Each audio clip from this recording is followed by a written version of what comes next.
really appreciate it. And Gary, it's always an honor to have an introduction, and you're right, we've been talking a lot. Sometimes we've been talking with each other about what we do about an adversary. Sometimes we've been talking against each other, but it's always been a great partnership, and I think to get together, Rocky Mountain and Wyoming are really demonstrating tremendous leadership in the nation. It is funny, I think, in this time that you hear often things in a very polarized, bifurcated way.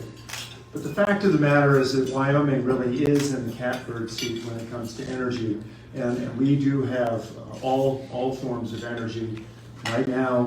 And I'll end my talk on the energy topic, but right now it is really the time to go for broke. Without going any further, thank you so much, and Darcy, thank you. It's an honor to be here. I missed this last year, and I apologize. My wife was going to read at a middle school and was very sick, and I said, you've got to take a COVID test. She came through without any issues, and I got sick the next day. And she said, you better take a COVID test. And I said, it's the press association, they won't mind. And she said, no, you better do it. And then she started laughing. She's a lab tech by background, so she kind of understood what the implications were. So I do apologize, and I know that this last year has been a really interesting year. I talked a little bit about all the opportunities here in Wyoming, and I was thinking about, my friend Kurt Meyer would appreciate this, my friend Rob and Jen Hicks, they go by and look at what I'm going to describe here in a second. So I'm an irrigator by background. I love getting out in the field in the spring, flood irrigating. It's wonderful to see where that water goes. You can start to see stuff green up as it goes out. And I've learned from generations of really good irrigators that I've tried to emulate, not very successfully, and that's why, Rob and Jen drive by and go, look, there's a dry spot. You guys missed that. But the fact of the matter is I've equated my first term really to that opening season of hay season, where when you get little bits of water going here and there, green shoots start to come up. And if you look around Wyoming, there's a lot of green shoots. This is a really exciting time, I think, for the state. We are more economically diverse than we've been in 50 years. There's a lot of stuff going on, not just in the energy sector. When I was treasurer, I used to always cite the statistic that Texas was about 80% dependent on fossil fuels back in the 80s. And we were about 80% dependent on fossil fuels at that time. Texas is now about 25%. We're getting down in the high 70s. So we've got a lot of work to do, but good stuff is happening.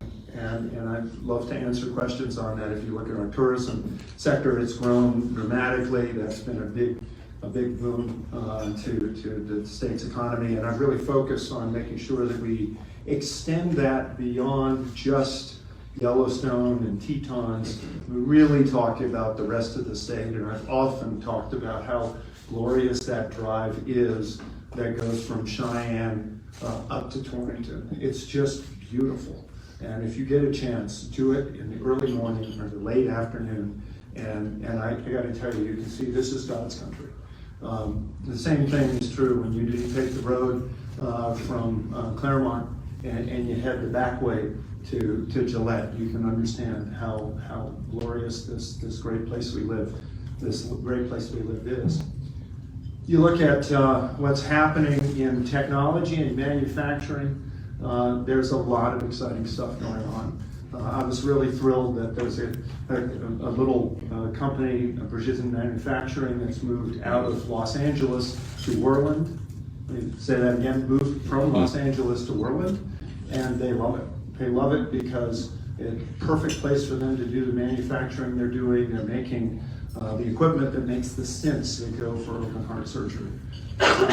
We're starting to see more manufacturing down in Cheyenne and more exciting things happening there.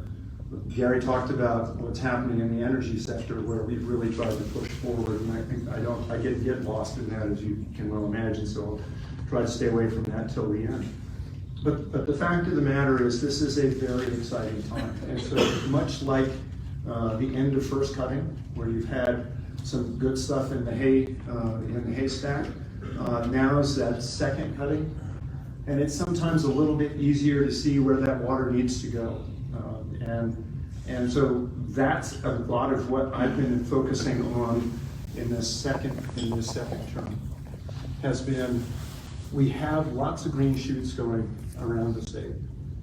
This is a time when I think we can move forward aggressively on economic development and make a notable difference in diversifying and strengthening our economy. And make no mistake that the problem with us being as dependent, this is something we've known since statehood. When we were talking during the conversations about our Constitution, we are too dependent on commodities.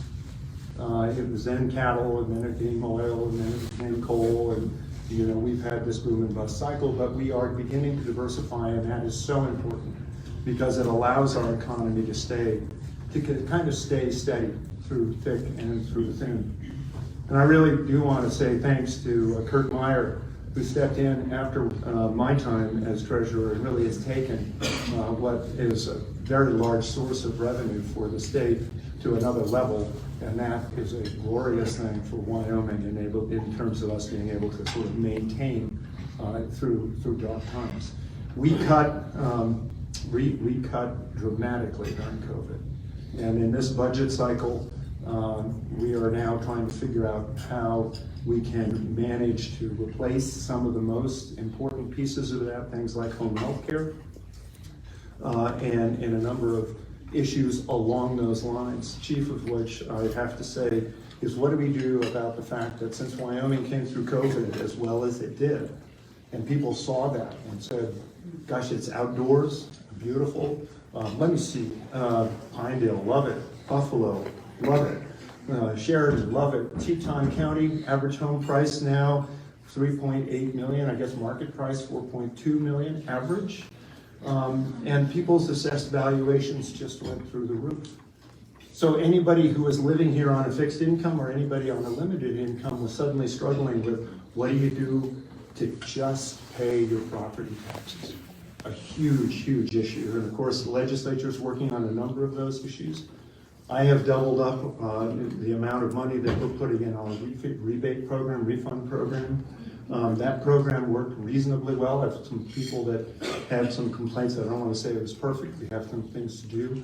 But again, that came down to the counties being able to respond, and the state respecting the fact that we could get the wherewithal to county treasurers, and county treasurers could then do what they needed to make sure that people who really deserve those kinds of breaks could get them. And I say this because, just in perspective, and I'm not beating up on Teton County, but this was a conversation I did have in Teton County. A guy came up to me and he said, the property taxes here have just gone astronomical. It's ridiculous. I used to have to pay about 1/5 of what I do in San Francisco for my home there in Teton County. And now I have to pay 1/3. It's outrageous. And I asked him, I said, so have you moved to Wyoming? Well, no, I got my house in California. So the perspective here, I think, is that we really need to make sure that people that need that relief get that relief. And we're really focused on doing that. There are some bills in this session I hope will come through that talk about how do we cap some aspects of the raise that can occur, what are the things that we can do for homestead ownership. We'll see how the legislature works through that. But in the meantime, we want to make sure that rebate program goes forward.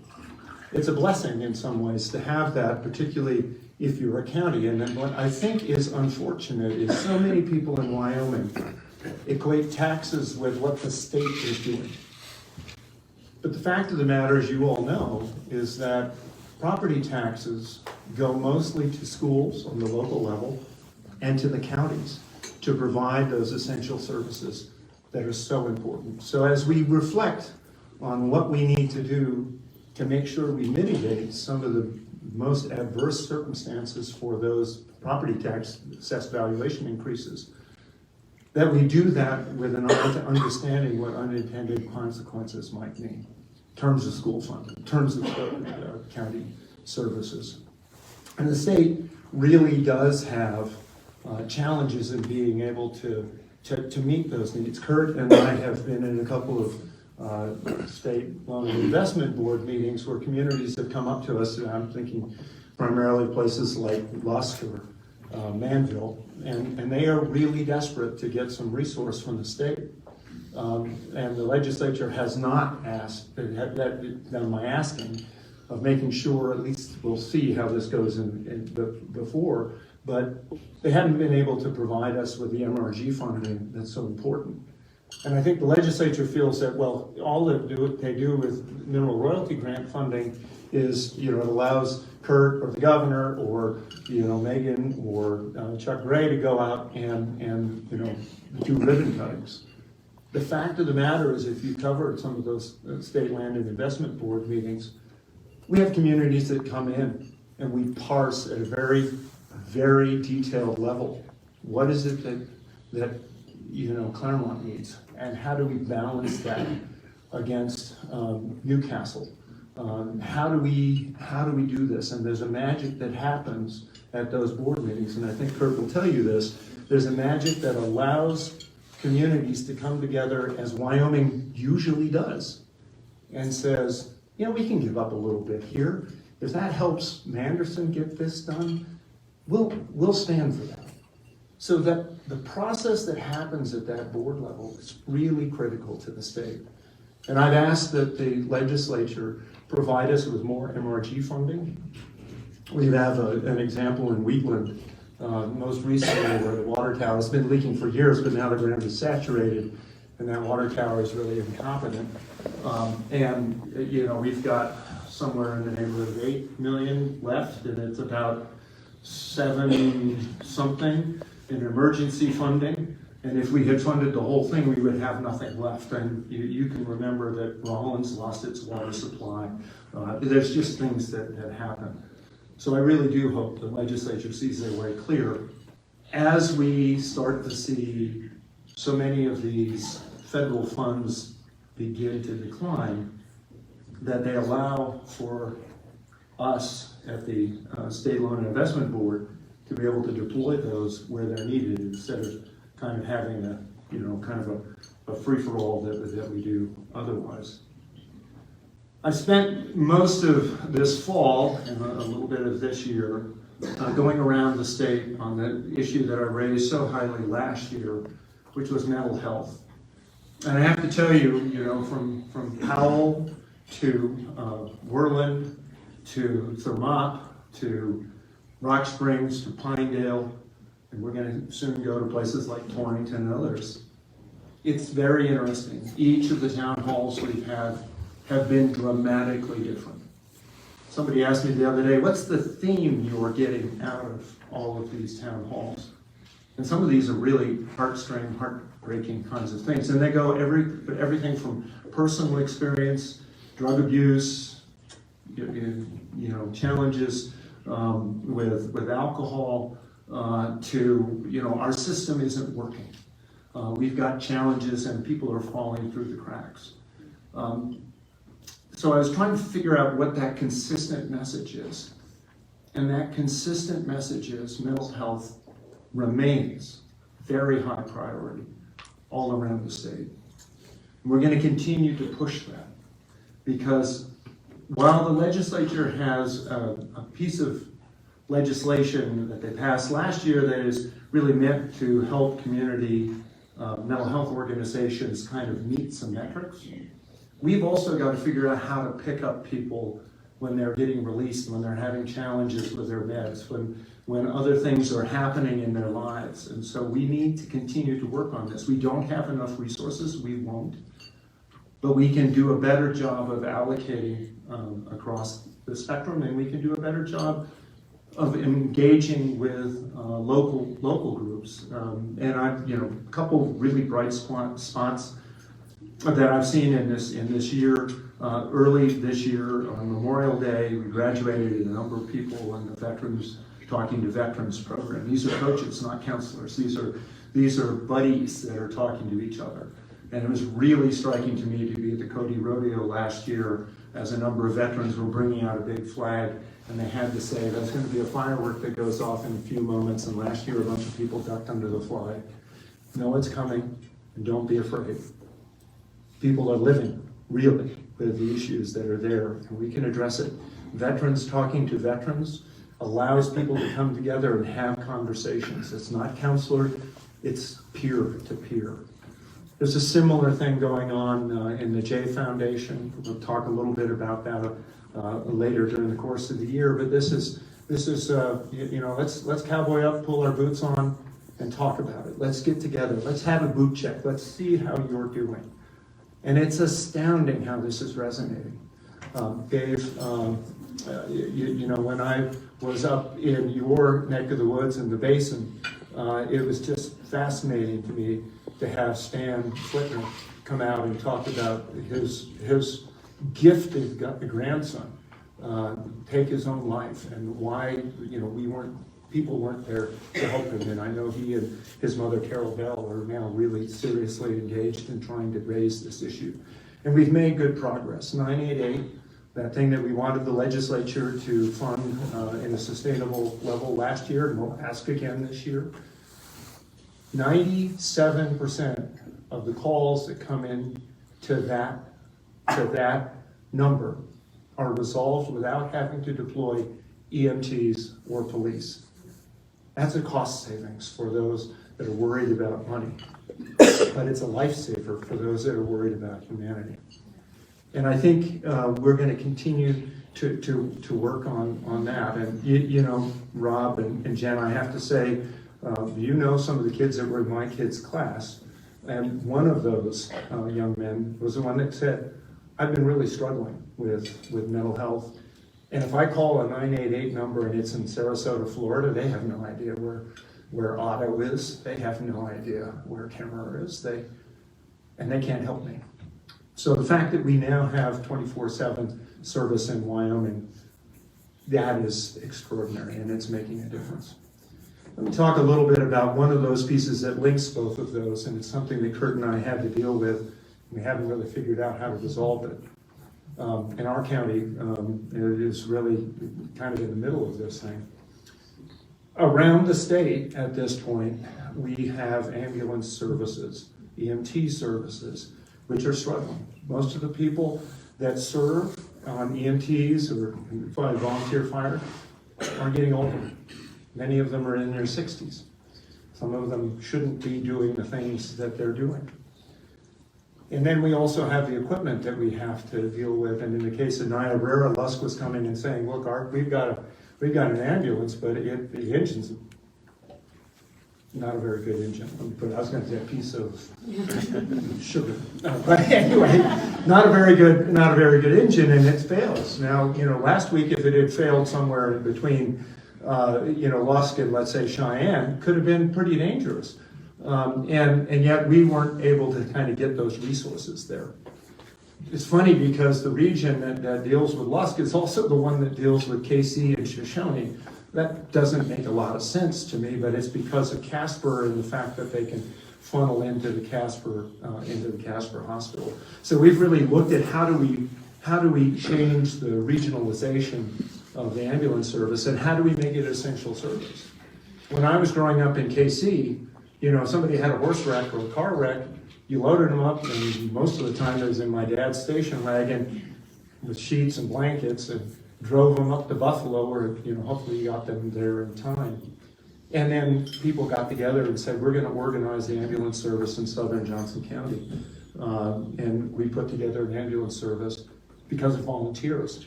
But at this point in the state, when you call 911, you have reasonable expectation that somebody's going to show up, that somebody's going to be there to be able to transport whatever it is. If you go to a place like Kemmerer, where they have real challenges getting their ambulance crew in place, if they have to transport a patient from Kemmerer to Salt Lake, They don't have an EMT crew that can respond. So we've got to figure out how to make this EMT system work a little bit better. And I think we need to figure out how we're going to fund that. It is, to me, one of the biggest issues that this state is going to have to come to grips with.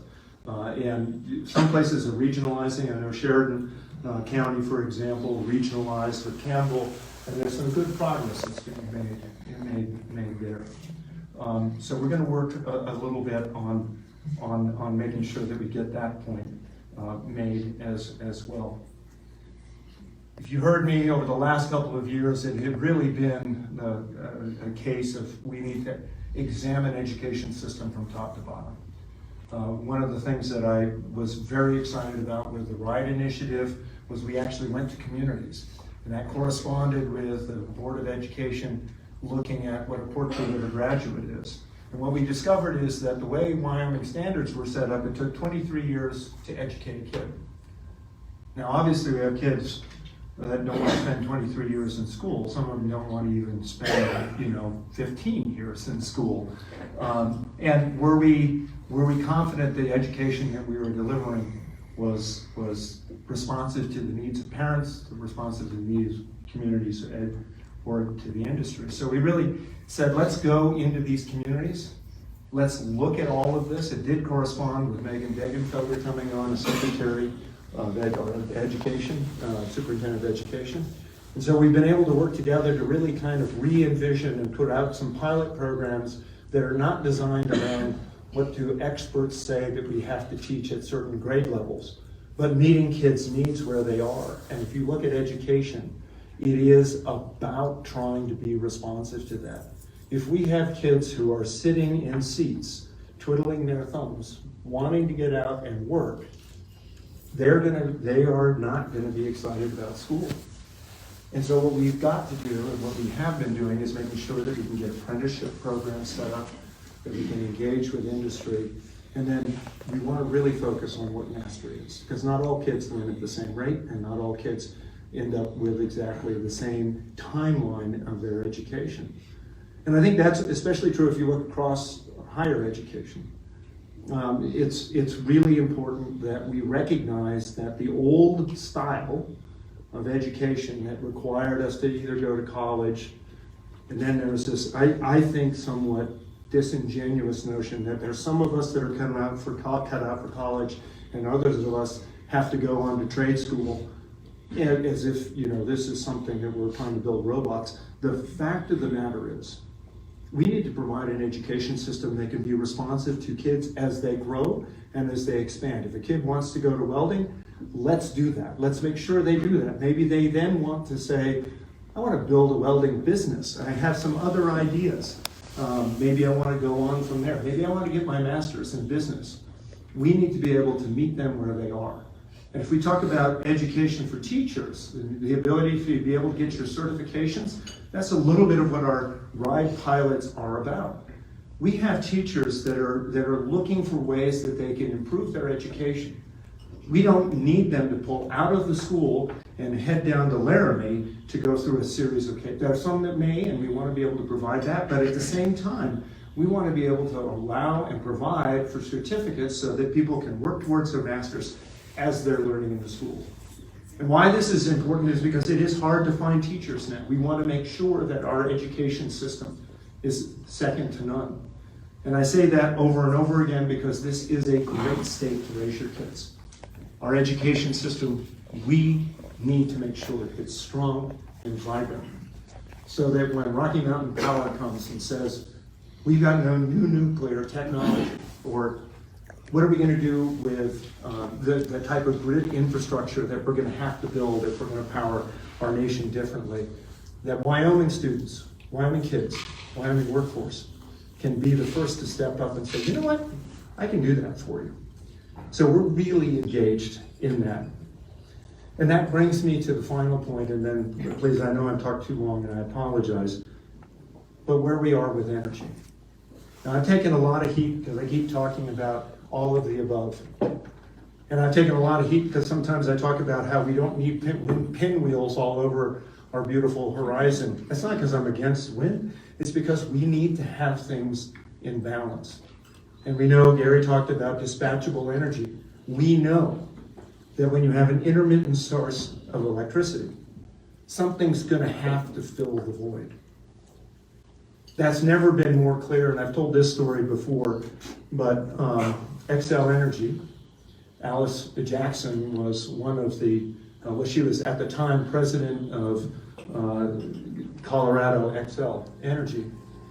And what she said was, Xcel is committed to a net zero policy. We've got all this great wind, we've got all this great solar, good for them. I'm really not trying to be critical of that. But then when she stepped off the stand and a young man approached her and said, my co-op is all invested in coal, they don't see the future, they're just looking at the old moribund industries, we hate that, I want to become a part of Xcel and seeing the future. And Alice, who should have said this publicly, said that when we had a tremendous snowstorm, and when our wind was unable to produce what it was supposed to, when our solar was unable to produce what it was supposed to, we had to rely on Comanche or a coal plant. So don't take Comanche offline, because if we can't provide electricity during those times, people die. That's what she said. That's a direct quote. And that's where Wyoming has this wonderful edge. We have found, and you've seen this from Governor Newsom and others, that the sort of wonderful idea of saying, and I'm not endorsing the wonderful idea, by the way, but you hear often on the news how all we have, in fact, I'll give you an example that I just love. Our epic commitment, so anybody who has a Vail Resorts, our epic commitment to zero. That's their catchphrase. So think about it, epic commitment to zero. I think we all kind of know what that means, but the words are really kind of interesting because they aren't committing to much of anything. But in any event, they have 2 windmills, and they're talking about we're going to be net zero by such and such a time. And they also talk about how their ski resorts are not going to affect any forest habitat or anything else. These are strange things to be talking about. I understand the reason why you want to sort of talk about those things, but they're not realistic and they're not honest. And what we need more than anything now is an honest energy policy, one that recognizes that while there are new technologies that are coming on, and it's been exciting to see what's happening with the price of uranium, probably not for our friends at Rocky Mountain, because it's a lot more expensive. I used to think it was $50, and now it's like $120 or something like that. But these are bringing our industries back into Wyoming. Nuclear is going to be a big piece of what our future is. We can also do amazing things with coal. University of Wyoming, we have the best research. That's from where we do with carbon sequestration and geologic sequestration, to the stuff we're doing at the Integrated Test Center in Gillette. These are exciting times where Wyoming can really drive into the future with confidence. We'll have wind. We'll have the second largest wind farm in the world coming online in the next several years. It only took 12 years to get there. Wyoming really does sit at a beautiful, beautiful spot. And I think what we need to do is to be able to talk about how we have it all. All of the above is fantastic. That allows us to balance for things like migration corridors, to balance for things like open spaces, to balance for the things that we as Wyoming citizens love and cherish, our ability to see wildlife, our ability to get out of the mountains to go fishing. We can do it. And what's more, and this is the issue I keep bringing up over and over again to this Biden administration, we can do it and achieve the same desired goals you have of reducing carbon dioxide in the atmosphere. We can do that, and we can do it better than they will ever do it in Venezuela, than they will ever do it in Russia or Iran. And if we worry about the global environment, let's take a demonstration of what we can do here in Wyoming as our guidepost. So I appreciate the opportunity to talk with all of you today, and I thank you very much for being here. I apologize for not being here last year, but I really look forward to your questions. So thanks.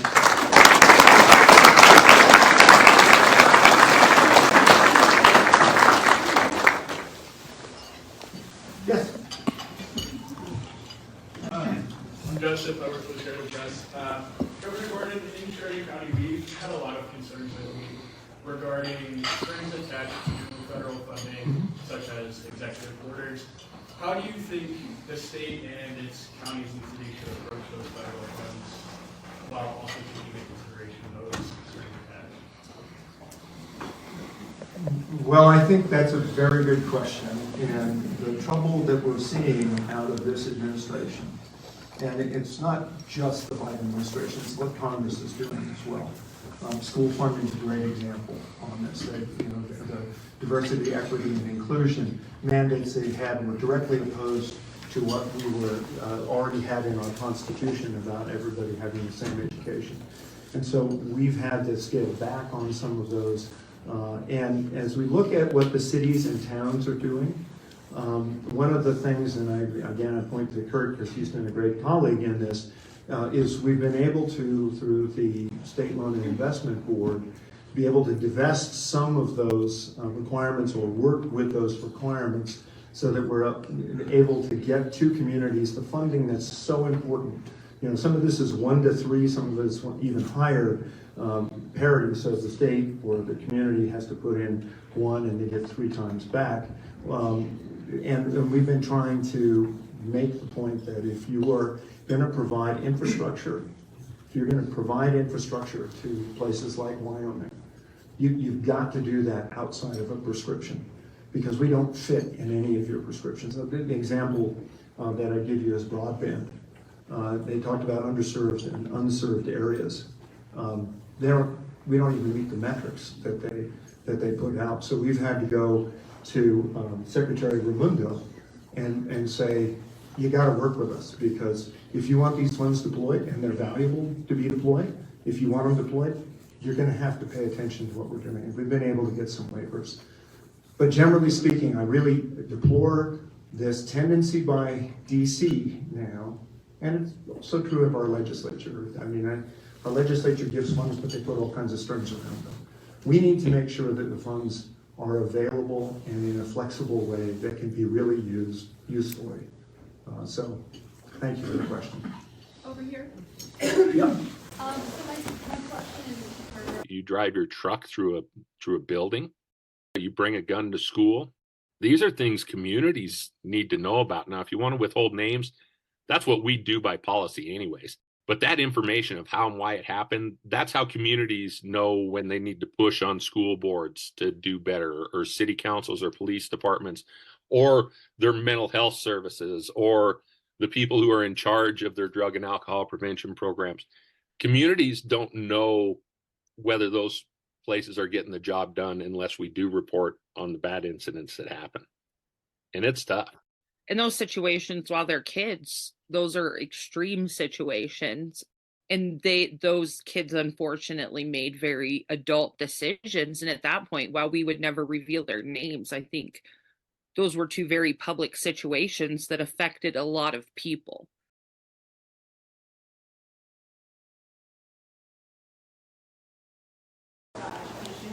So I'm a teacher, and I think I have all the answers until someone tells me what to do. So I want to know how many members of your advisory board from right are teachers who have served in the classroom or have an education background. And then the second part is, how do you expect districts across the state to have buy-in for having a state-based education? My district right now, they're trying to do proficiency-based education, and it's a non-starter. And so I'm wondering, especially as parents and stakeholders are seeing teachers as enemies rather than allies, there's a disconnect there. So how do you see districts getting that buy-in where it's not there? There's a huge disconnect. Every journey starts with the first step. None of them are going to be easy, but let me let me respond to your question about the advisory task force. It was a broad spectrum with people with educational experience that were across the board. But most importantly, what I tasked them with was not to put their own particular imprimatur on anything, but to listen to communities, to listen to schools.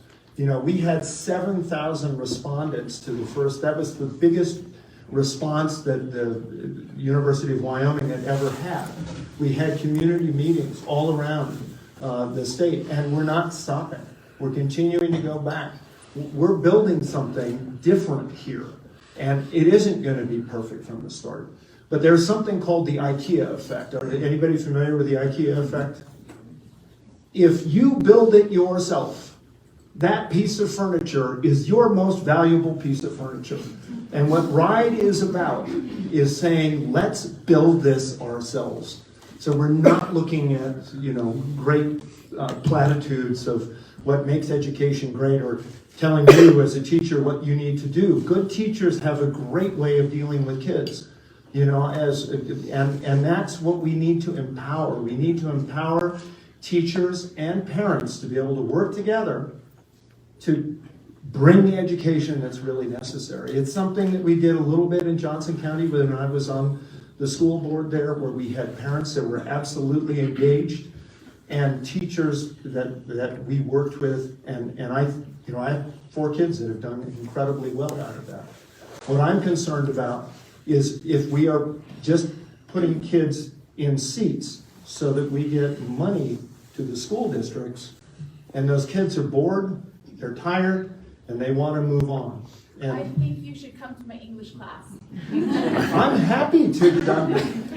It's not very long ago that I had kids in the classroom, and it's not very long ago as a single parent, I spent a lot of time in a classroom because I care so much about kids and their potential for education. And I am happy to listen to you.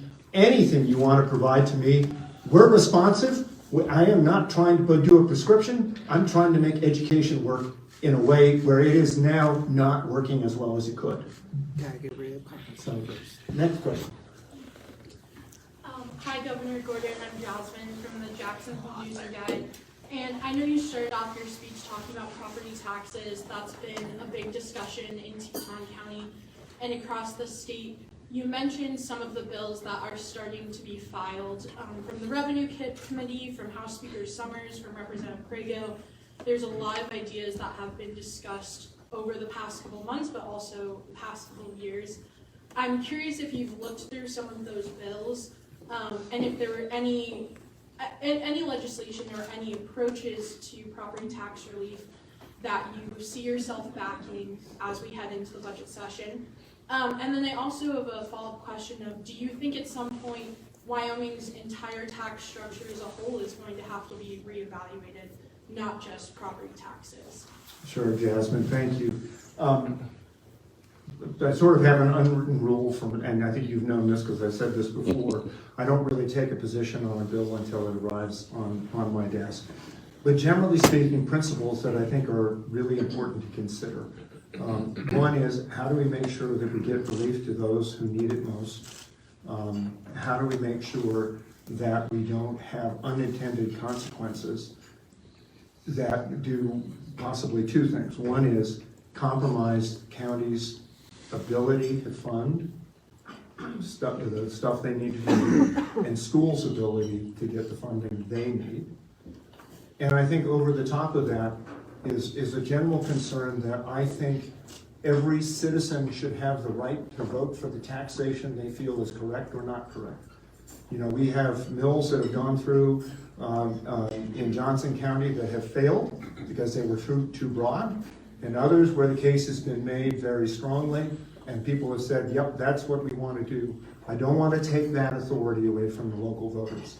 So those are sort of 3 or 4 principles that I'm going to be careful about looking at as bills come forward. I think there are a number of very innovative, and I don't really want to weigh in on whether they're good or not. I would just say I think they're very innovative and thoughtful approaches to this. And lost in this, I think, is also the fact that this election year there is a constitutional amendment that will allow residential to be separated out as a different grouping. To your other question about tax structure in Wyoming, that's always been the issue with economic diversification. You know, you bring new companies in, they have kids, the kids have to be educated, and that's costly. Services for growth are also costly. And so I do think that Wyoming will have to look carefully at how our revenues are structured. And as we see, this administration put such a target on our traditional industries, which we've fought back against, and lawsuit after lawsuit and other things. It's been great to, you know, find ways to help alleviate some of the regulation for our coal plants and others. But that's, you know, a piece by piece fight. And we see, you know, our rig count's down. If you look at the Craig, you'll see that while prices have gone up, our production has gone down. These are concerns that we have going forward, which is one reason that I am so glad that the Treasurer has been following the lead on our investments, because that's now, well, it was, and I don't know if it is now, but it was number one when I was there. I think it was one during COVID, maybe two now, but having that ability to make sure that contributes as much as it can will help alleviate some of the pressures on our other tax system. Thanks, Jason. Yes? Yeah, new Governor Gordon, Joshua Wood, Saratoga Sun. Obviously, you're a people, newspaper people, our job is to keep people informed. One of those ways which we do, and has been a long-standing tradition, has been through public notices. And yet, year after year, the legislature, we see bills coming forward in an attempt to remove public notices from papers, either part and parcel or sometimes in full. I just want to know, ask Governor, what is your stance on public notices in papers? Well, and thank you for that. You know, right now is probably as much a challenging time to get public notices out as ever. You know, what platform are you going to use? And how does that go? Do people still read the paper the way they used to, et cetera? But paper is a permanent repository and has value. And for my money, that is something that we need to make sure we keep. And I want to resist the temptation to try to somehow limit to one platform or one approach or one method of being able to get public notice out, because in this job over and over and over again, I keep hearing people say, I wasn't informed, I wasn't told, I don't understand. And an example of that was the Martin Ranch thing that happened just here, where we should have been informed, but they said it's on, you know, it's on this website. If you looked at that, you would have seen it. And it was a pretty major land transaction that the BLM was going to pick up. So public notice is important. We need to make sure that we use every avenue. And I also think that permanent record, one that cannot be altered, is really important. And it's a very touchy time right now, because I do think as we see AI come on, and I was at a conference earlier this year for CNBC, and the question from one of the anchors was, well, now that we have AI, do we even need to teach history anymore? It was a serious question, and obviously very poorly informed.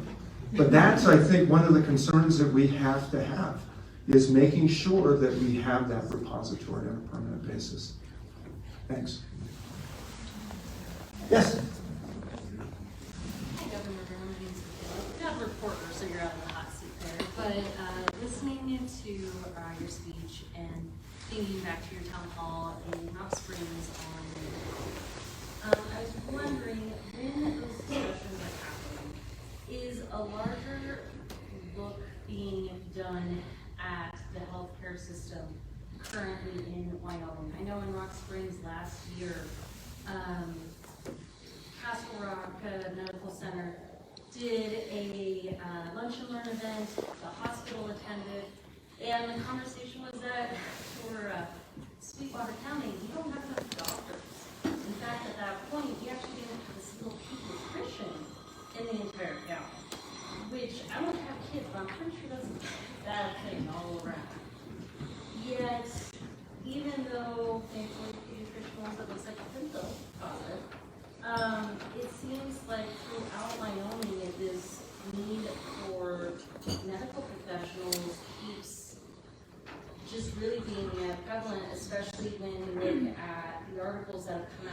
about the labor and delivery departments, and some women are over 150 miles away from the nearest hospital where they could do that, or, you know, ground blizzards are favorite time of year, right? And you can't land a helicopter to get a child to the NICU.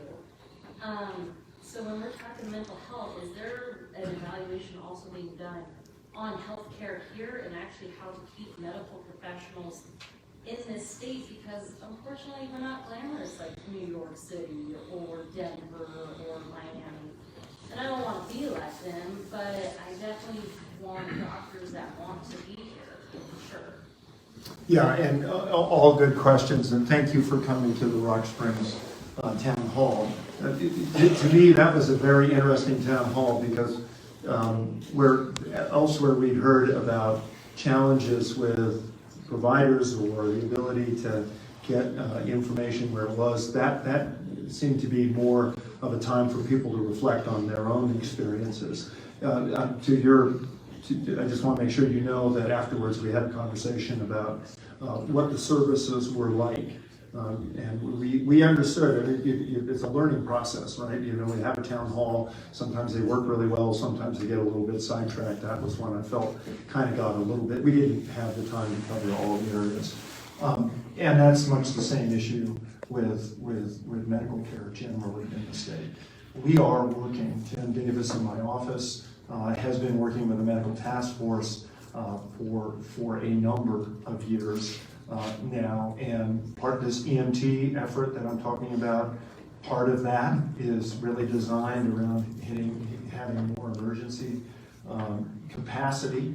The WIP program that I've pushed so hard has been about how do we get more education, and a piece of that is then how do we get our salary structure up, and how do we do our education so that as we get nurses who are graduating, and Western's a great example, great nurses that are leaving because they're getting higher paying jobs as travelers. So how do we make sure that people understand, yeah, it's a bigger paycheck, but now I have a subscription service, I have all these other things I have to carry. Am I really better off? And we need to be able to do more of the counseling that's there. The medical professions on doctors, we need to be able to figure out a way to bring more of them in. Doctoring has changed a little bit, but there are some really good examples around the state of where practices have been established that are able to retain doctors. We need to figure out how to be able to migrate those to some degree. But yes, we are, and it's not easy. We've had a task force that has included hospitals, doctors, insurance companies, public people that have been working on this, and I've told them, and this is, I know, perhaps controversial, but I've told them, look, I know everybody says Medicaid expansion is the thing that's going to rescue all of us, but it ain't going to happen in Wyoming, and we need to make sure that we find other avenues that can meet some of those needs.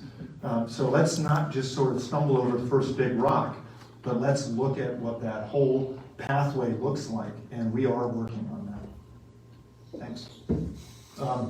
Sorry, Jeff. Just one more. Yep.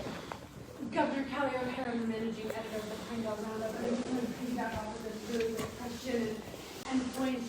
Of course, you're aware we are building a multi-million-dollar state-of-the-art critical access facility up in Pinedale.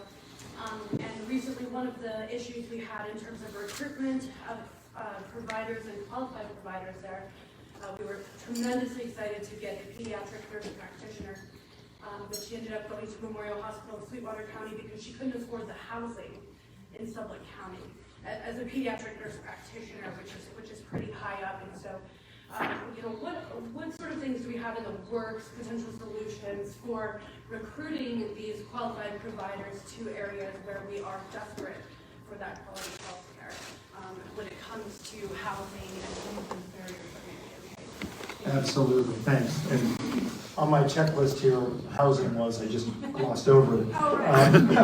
But thank you for pointing that out, because that is really key. And there are several issues that are, I think, specific to Wyoming.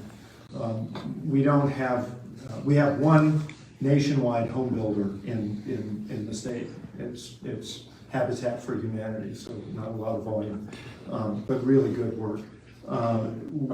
We we are trying to look at what the regulatory structure is to see if we can reduce the burden. And that's a challenge, because people sometimes enact regulations because they like their community the way it looks and they don't want it to change.